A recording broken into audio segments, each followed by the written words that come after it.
Okay,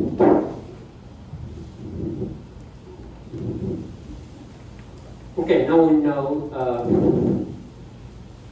when you take log of P over F, is a distance measure. Okay, it's a distance measure. Now, because we need to think of every possible value of I, so we take P of I here. We take it as the mean. So we calculate the mean distance, the mean log distance. Okay, this is the mean, then 4. So we take this as the weight, right? This is junction, right? It is a weighted distance. You can think of this as a weighted distance, Yes. right? So this is the so-called mean information. Okay, this is the so-called mean information. But keep that in mind. When we talk about the entropy, we need to talk about P of I times log Pi. And then we need a minus sign here. Okay, but for the mean information, no minus sign here. And the outcome is non-negative. It fits the definition of distance. You cannot come up any distance function. First, if this is a distance function, then the distance cannot be negative. Okay? And the distance from itself got to be 0. From type A to type A is 0. You're not moving anyway. So you need these two basic, okay, criteria to make it a distance measure. 也就是你要量测距离，你不可以随便爱定怎么定就怎么定。第一个距离不可以是负的，第二个呢自己到自己的距离呢一定要是零。Okay, so you fit right the distance to itself. It must be so if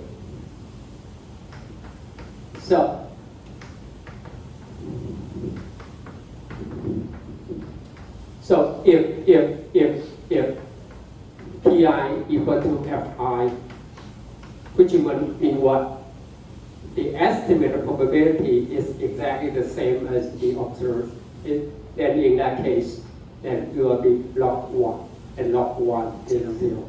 So it fits, okay? It fits the distance requirement, okay? And second, it can be proof.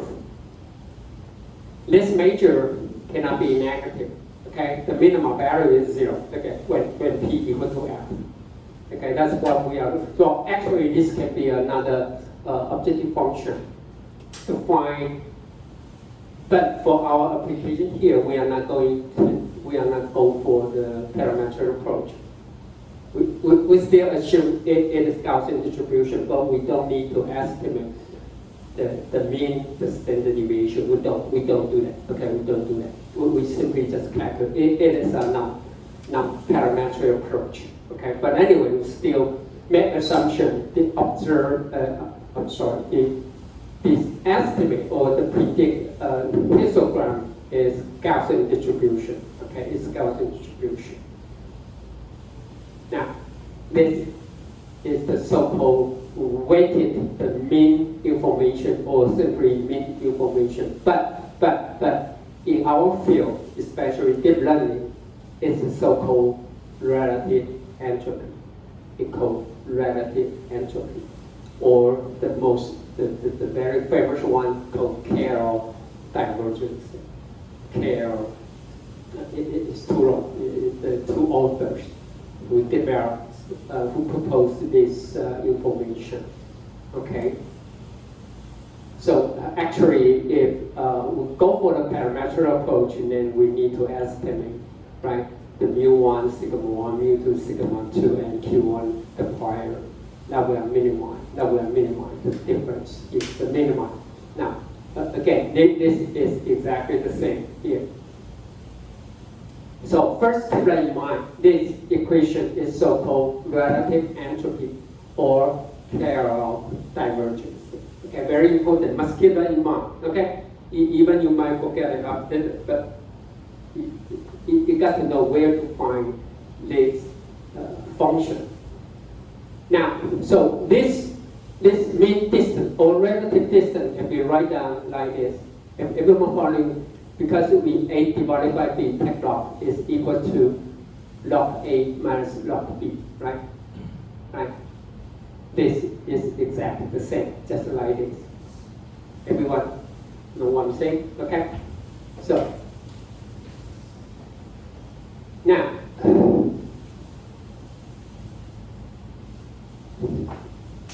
our purpose is trying to find, suppose we have a two distribution, right? We try to divide it into two segments. So first we need to estimate G1 and G2 and try to find the threshold T. But from this case here, P is the observed histogram. So this entropy, if we take minus, is entropy. Here is nothing to do with the threshold or nothing to do with the predict distribution. 前面看一下，前面这个是跟你 threshold 卡在哪里，跟你的预测的几率分布有没有关系？没有关系 ，because P of I is determined by the image. Once you have the image, everything is determined. Which means we can drop this term. Actually, we don't. When you try to find the optimization, okay, for mu1, sigma 1, mu2, sigma 2, we don't need to factor this term because once the image is given, this value is fixed. It's based on the histogram. So therefore, we can drop this term. So when we try to minimize the relative entropy, or when we try to minimize the Carroll divergence, is equivalent to, so as it says here, because Pi times log Pi is a constant with respect to the parameter of the predict distribution. So this, we can drop this term. So the objective function is nothing but becomes this term. Here, this is our objective function. Okay? So we care only about P times log F. Remember, P is the histogram based on your observed image. F is something you want to estimate. Assume the distribution is Gaussian. Now, when we drop the very first term, the relative entropy now becomes the so-called cross entropy.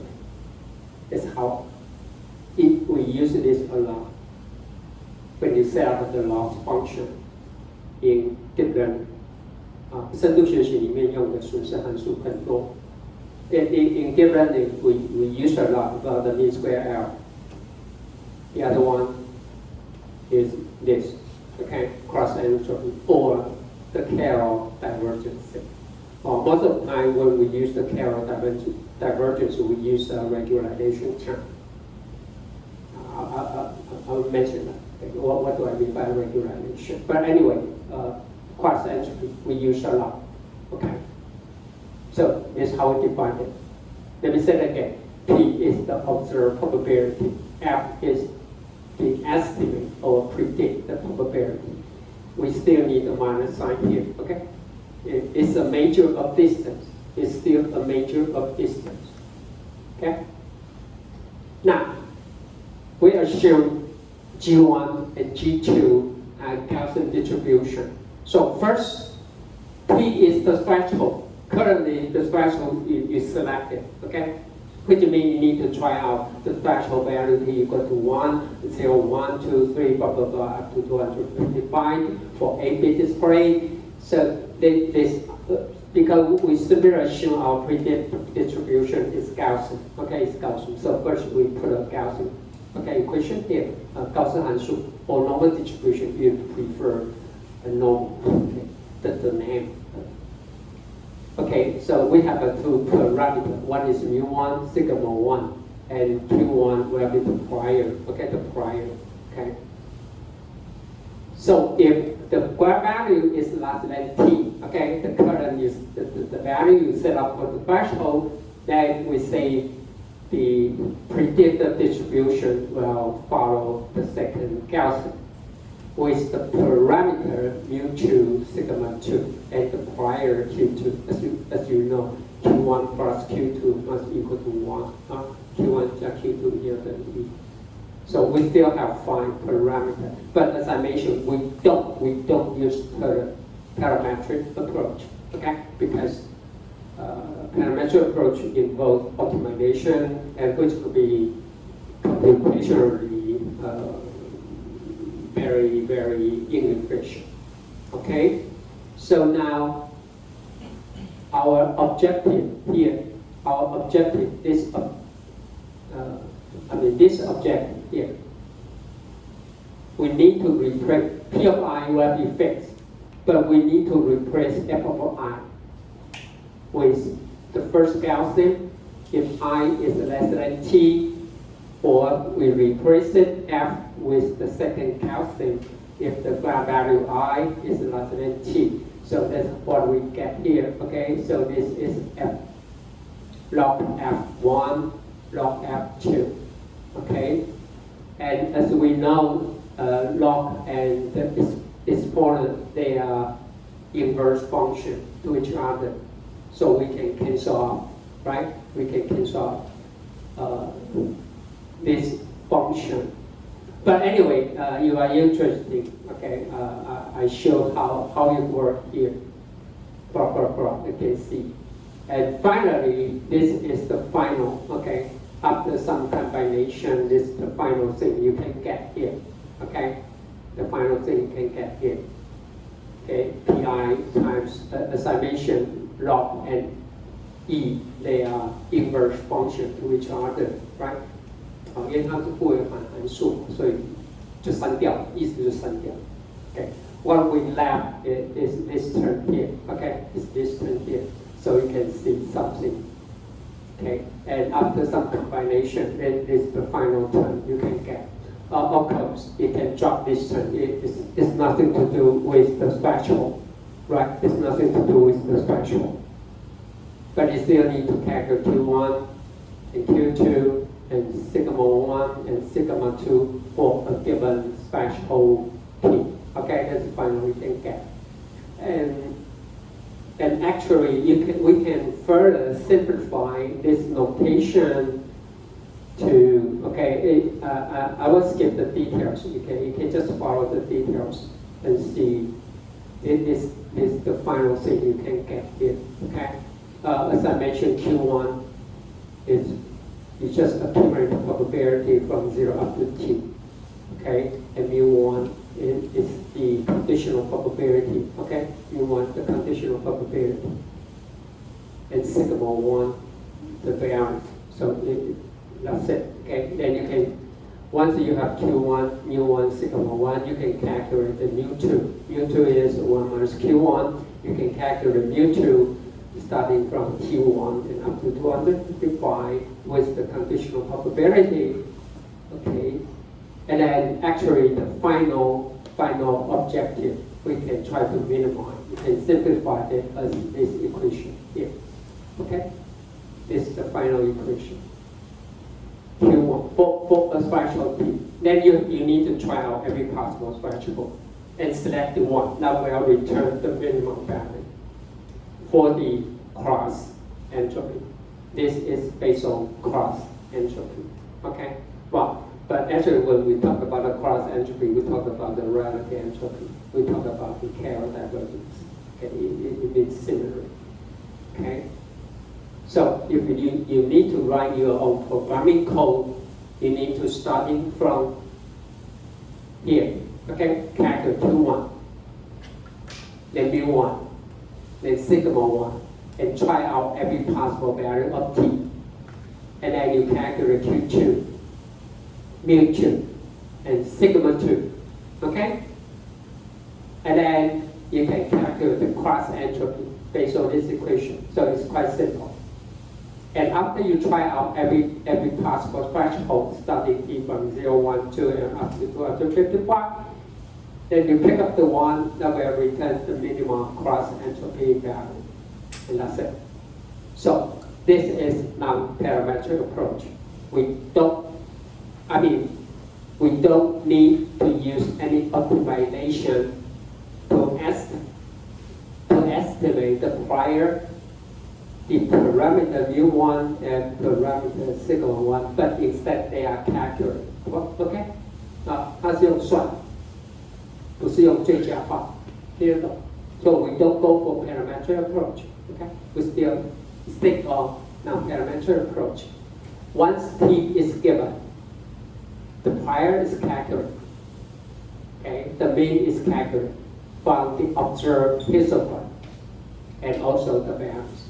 So everything are calculated, not based on any optimization. So it's still computationally fast, but not as fast as Osu's method, because to apply this cross entropy, we still need to calculate the second moment for variance, right?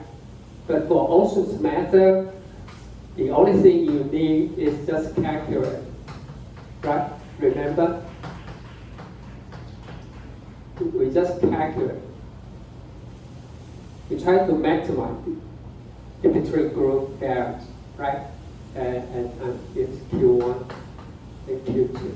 It's much more efficient. But as the paper I just mentioned, it seems this will give you the overall best performance, okay, from a lot of different evaluation criteria, okay? But computationally, it's not as fast as this Osu's method, because Osu's method does not require the second moment, which is the variance. But it's still quite simple, right? We just calculate all these 5 for a given t. We just calculate these 5 parameters. Instead, we don't need any optimization, so that we don't need any iteration. So the computation time is controllable. 因为你只要用最佳化，你可以就算递回运算，那要递回到什么时候？有时候你根本不知道，好吧？好。不过就平均的效果来讲，这个是最好的。So this is, if you have to write your own programming code, this is the only thing you need to remember. This one, this one, this one, and then this objective, based on cross entropy or based on relative entropy, and based on this paper, it concludes this pullback information distance will give you the best overall performance. It is a lot of different criteria, okay? In terms of, for example, misclassification, error, blah, blah, blah, a lot of things, okay? It just overall is best. It didn't say it will be the best for every image, okay? But that's how it goes. Okay, so anyway, now you have the moment preserving. You have also the method, which is trying to minimize the within group variance, and then you can have the pullback information, distance or cross entropy. Okay, based on these equations here. Okay, based on this objective. Okay, that's how you can select. But if you go for the OpenCV, it provides only Osu's method. Okay, so apparently overall it is the best and the best. But if you have, for some very specific application, maybe you need to evaluate all the possible, such as the moment preserving or cross entropy. Okay, you still have a chance, because the programming work is not so complicated. Okay, it's not that complicated. Okay, that is all I want to share with you about thresholding, okay? Especially for binary thresholding. Okay, let me summarize very quickly. Given a two-dimensional image, first we reduce it to one-dimensional histogram. Okay, it's the probability. And then you can go for a lot of different criteria. The first, you need to set up the criteria based on, for example, the moment preserving, or based on minimize within group variance, or try to maximize the entropy, or try to minimize the cross entropy. That's it, and select the one that will return the best objective. Basically, they are all very computationally very fast because they are non-parametric approach. 也就是他们都是无数的，不需要 they don't need to make any assumption about the distribution. Okay, it does not have to be. Okay, because it's non-parametric approach. And low optimization involved, so that it's fast enough for real-time application. As I mentioned before, thresholding is nothing but just a pre-process. When I say pre-processing, thresholding itself serves no purpose. You can think of, I convert an image into a black and white, and then what? You know what I'm saying? What is it? 也就你把一张影片转成黑白，然后干嘛？ If you have no subsequent application, that the thresholding has no purpose. Just for fun. Then what? Now, maybe it has meaning, but for example, a medical image, when you do the thresholding, it might help the doctor to focus on something anomaly. That could be the application. But if for automation point of view, thresholding is only a pre-processing. So it got to be very fast. Even for a doctor, you cannot tell the doctor, I'm doing the thresholding, please wait for 5 minutes. No. Even 5 seconds is too long, right? Well, actually, that's what doctors do. You know what? They don't go for this. They just move the cursor, increasing. There's a cursor. Here's the image. Here's the and then click the mouse. They can move the cursor to the left or to the right. Then what's this for? To change the threshold. Just change the threshold so that it can interact with the screen. And whenever you change the cursor, then you will show the different focus. So for the doctor, they don't need it. Unless you want to do the automatic detection. For example, for the X-ray image, then you will warning the doctor where to look for. Otherwise, if you go for the interaction, you just need how to design the screen or the interaction, and then there's something to do with the human factor or user experience. That's it. Nothing to do with automation. Okay, but for manufacturing application, we do need something work fast, okay, and automatic. And this is only a pre-processing. Okay, after we threshold the image, now let's come to the next topic, connectivity. Okay, now we need to talk about the distance. What is distance? As I just mentioned, you want to calculate the difference between F and G, okay, or G and F. This is a distance. We can also take a square, just based on this square L. We can also based on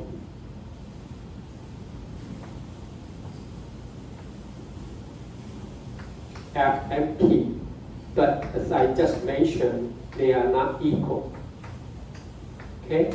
They are not equal. They are not the same. So distance, this is the so-called metric distance. I will define it. What do I mean by metric distance?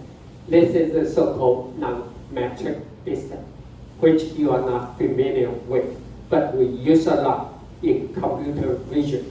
Okay, we use a lot with non-metric distance, which means the distance between Taipei and Taichung and Taipei, they are not different. They are not the same. You might wonder why they cannot be the same. Okay, I will show. But before that, we started with the connectivity, because as I mentioned, once you capture an image, we need to digitize, right, the image into a pixel. So we need to define first the location and what are the relationship of the neighbor, of its neighbor. So now suppose we have a pixel at coordinate x1. Now how are we going to define its neighbor? Now once you want to define the neighbor, you need to define the distance. What should be the distance? Okay? So the most easy way is so-called 4 neighbors. Okay, for a pixel location at xy, this is 4 neighbors. Okay, this is 4 neighbors. Now suppose we scan the image. That's how we define the coordinate.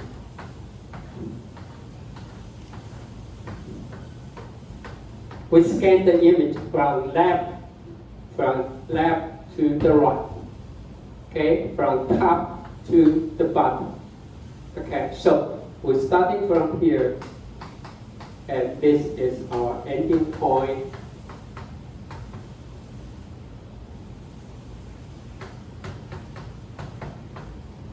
Suppose our image size is n by n. This is how we define it.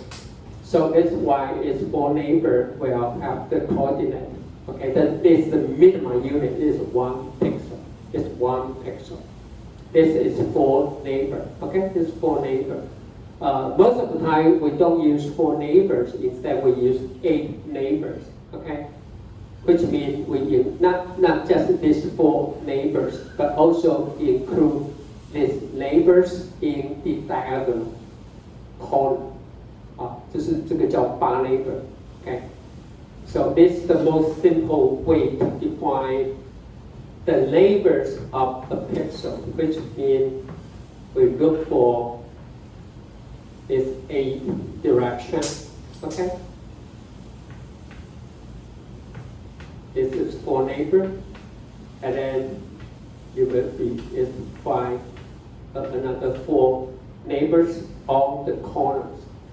Okay, for a 3 by 3, this is a 3 by 3. This is called 8 neighbors. This is how we define. So everything, the coordinate is x plus minus 1 and y x plus 1. That's it. Okay. So the difference is 1 pixel. The minimum unit is 1 pixel. And do you know how many directions it can define? Based on a 3 by 3 filter, 85 degrees.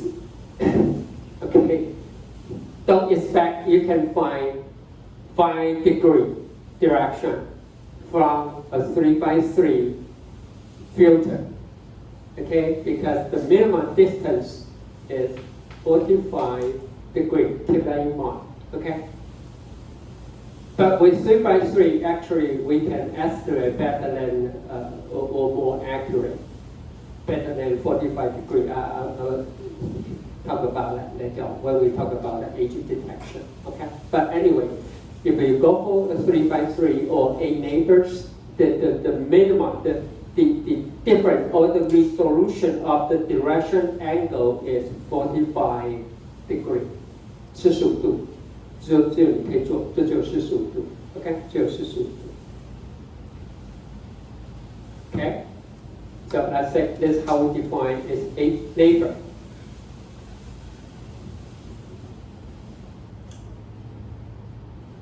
And then we need to talk about with the connectivity, we need also talk about the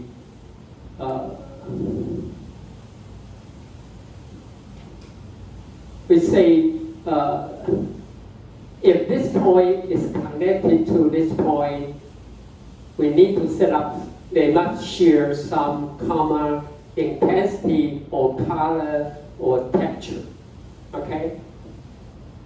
Not just they are defined by their neighbor, we need also to evaluate if they share the same property. 也就是说，它们有没有共同的特质 ？In a ground level image, of course, we measure by intensity. It does not have to be the same, but they must be very close, or they share some similar color, or they share some similar texture. OK， 就是纹路可能要一样。OK， so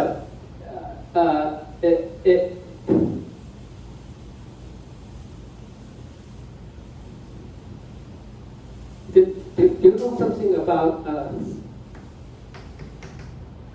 bright color?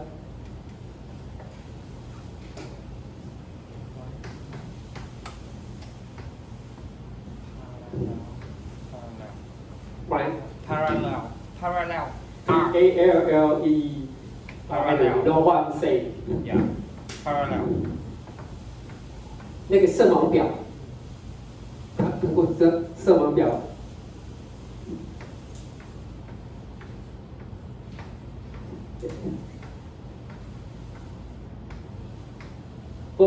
For example, it might show you.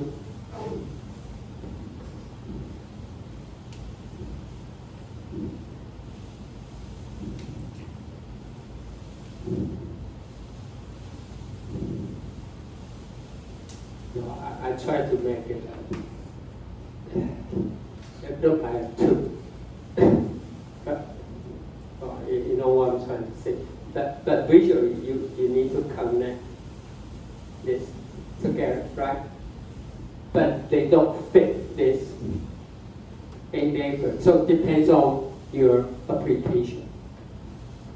Okay? Like the bright color palette, all the color, okay, top, they are not connected together, but they are very close to each other. And they must share the same color. That's what I'm trying to say. Depends on your application. First, you need to define what do you mean by neighbor. Okay, by neighbor. The second, do they share some same property? The property could mean the intensity, it could mean the color, it could mean the texture. Okay? Or anything else. That's something you need to. That's how we need to work on the so-called low-level image processing. Low level, 低阶的，低阶不是指低级哦，它只是初阶。Okay? We also at high level. When we talk about the high level image processing, we could mean what? We could mean classification, 分类, segmentation. Okay? But this is the so-called low-level processing. Okay? So now we talk about the distance measure that can be used in image processing or computer vision or machine vision. Suppose we have two pixels. Okay? We have P and Q. P is a pixel at location or at coordinate x, y, and we have another point Q, okay, at the location st. Now, this is a distance you are quite familiar with, Euclidean distance. 欧几里的距离，这是你都熟的啊。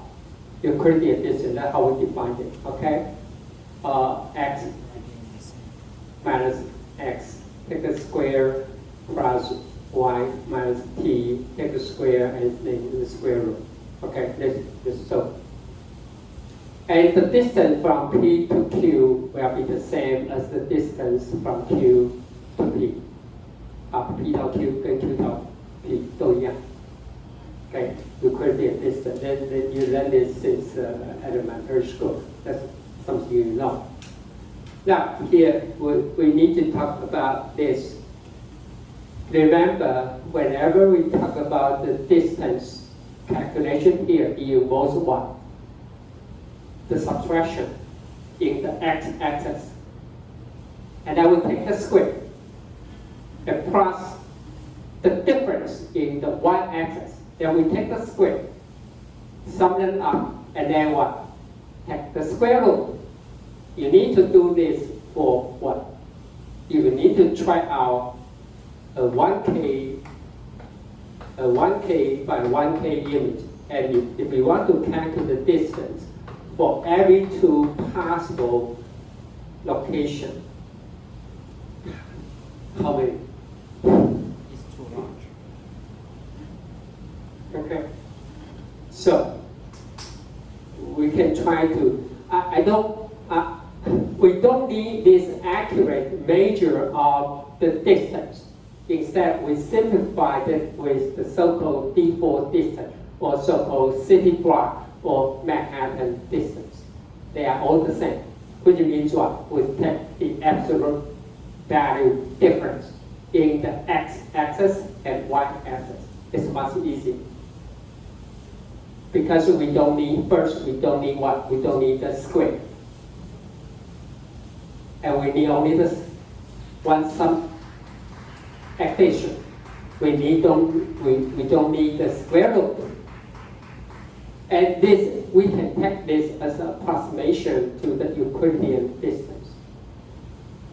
We use this a lot, okay? We use this a lot, the default distance a lot in computer vision. So if you got a name called city block, or Manhattan, or why call Manhattan? If you have a chance to take a look at the Manhattan is in the New York City, the Manhattan area. So all the city it goes like this. Okay, goes like this. There's street, Wall Street, for example, 42nd Street. Anyway, this is why you call it Manhattan, okay, or city block. Okay, so just keep this in mind. But just for your information, if you go for the Euclidean distance, actually you are measure the circular distance, right? See that?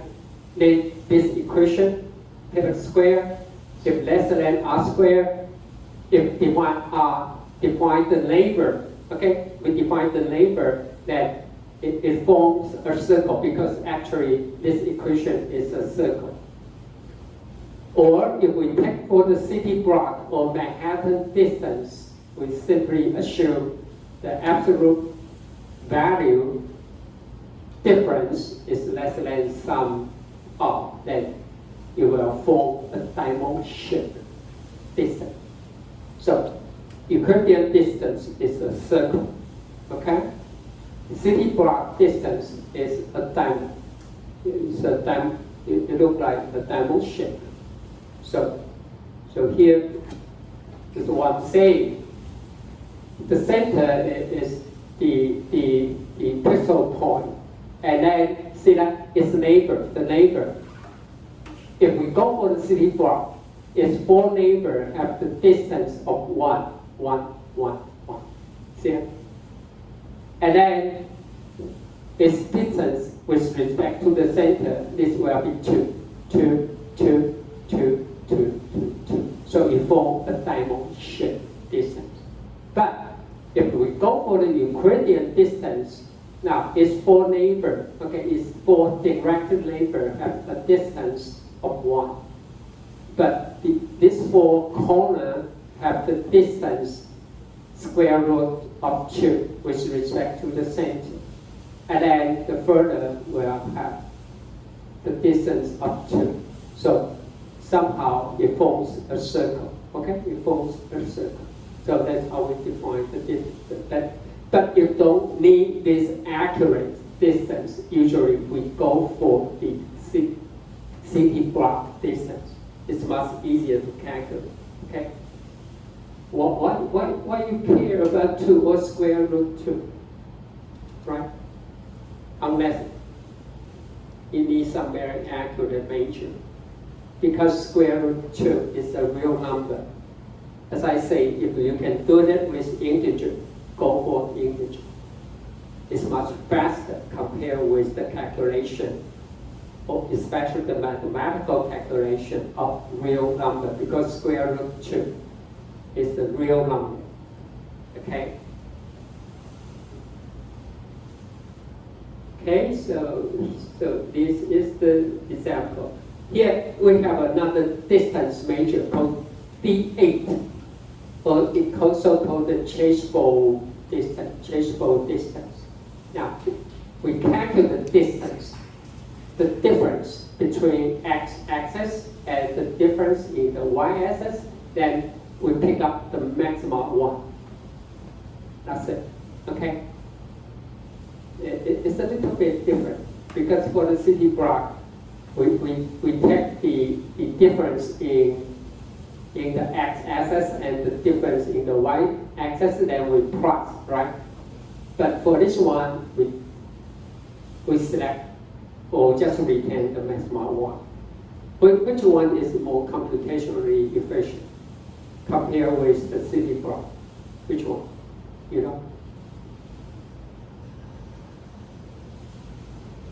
Is this one more efficient, or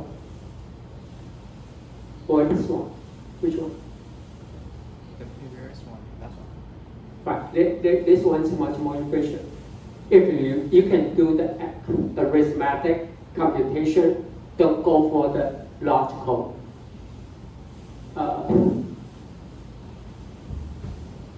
operation, because for this one you need to make the compare.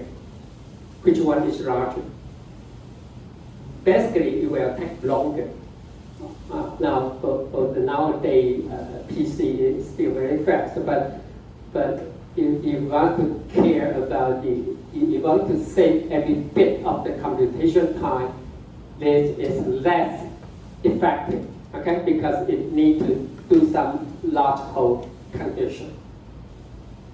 But so if you can do the calculation, go for it. Don't make comparison, okay? Because you need to make the comparison. So D4 distance is much more computationally efficient compared with D8, but it has some good property. Let's see, if we want the distance equal to less than 2, now it will form a square. It will form a square. See that? In the middle, the distance is 0. The very first, okay, outskirt have the distance of 1. But in the second layer, they all have the distance of 2. Now you will know what will be the distance in the third outskirt. 3. You can put it 3. That's it. Okay, still quite simple. 所以它的周边的那个8都距离都是1、2、3、4、5，依序这样对，这样。看，它也有很好的特性。But depends on most of the time. If you don't care much about the accurate distance, usually I would recommend just go for this one. Okay, city block or Manhattan distance. Okay, it's approximately very close to the Euclidean distance, but the computation is much easier. Okay, that's what we go for this one. Okay. Okay, so with this in mind, this is the general form. Okay, this is the general form. It has the name. You always need to read. You might forget it, but you always know. Try to memorize the name in case you need it, or you want to ask GPT. you need to know what to ask. Okay.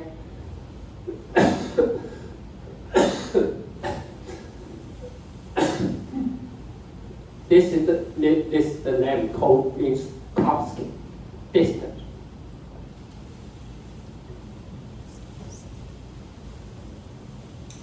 Because key distance is how we define it. Okay.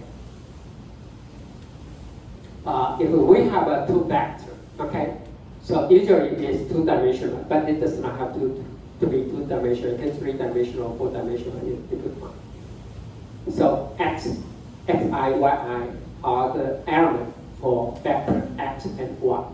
So this is the general form. Okay, this is the general form. With xi minus yi. Then we take the power of p. We do the summation, okay? We do the summation for all I, and then we take the power of 1 over p. This is the general form. So take the, when p equal to 1 is nothing but Manhattan distance. p 等于1就等同 Manhattan distance, E4. This is another name used a lot when you read the paper or the textbook. They call L1, especially when we go to the different. It will simply use the loss function is L1. you might say just L1. You won't say it is Manhattan. No, just L1. So, but L1 is Manhattan distance when p equal to 1.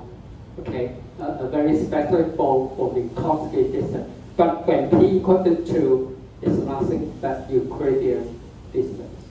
That's it. But p can be actually could be q. It can be q. It is fine. Okay, it does not have to be 1 or 2, but 1 or 2 just to special case. Now it says here, if p is larger than or equal to 1, then the distance measured is so-called a matrix distance, which means if p less than 1, p does not have to be larger than or equal to 1. When p less than 1, it is so-called non-metric distance. It's called non-metric distance. What does it mean? Oops, here. Then we can take a break. If the distance measured between 2 points, I1, I2, they are matrix. Okay, if the distance is metric, they must satisfy the following 4 conditions. The first 2 is quite easy to understand. As I mentioned, distance cannot be negative. The distance itself, okay, must be 0. The second one is the very first 2 must be satisfied no matter it's metric or not metric. Now, the third one will be a little bit different. The distance from Taipei to Taichung should be the same from Taichung to Taipei. But non-metric distance may not have this property. No, they may not have. 就是台中到台北跟台北到台中距离不一样，怎么可能？它就是不一样，因为它是 non-metric. I will show you an example. Okay. Actually, you already see one of the example. Entropy. They are non-metric distance. The other one is what? If you have a 3 point, the summation of 2 sides must larger than the third side. Well, you learn this in elementary school. Always what? For any triangle, the summation of any 2 sides, the length of 2 sides must larger than the third one, right? 两边和一定要大于第三边，对不对？从小就开始背，两边和要大于第三边。This is the fourth condition. But again, for non-metric distance, it may not be true. So especially for the third and fourth one. Okay, I will show you example later on. Okay, let's take it.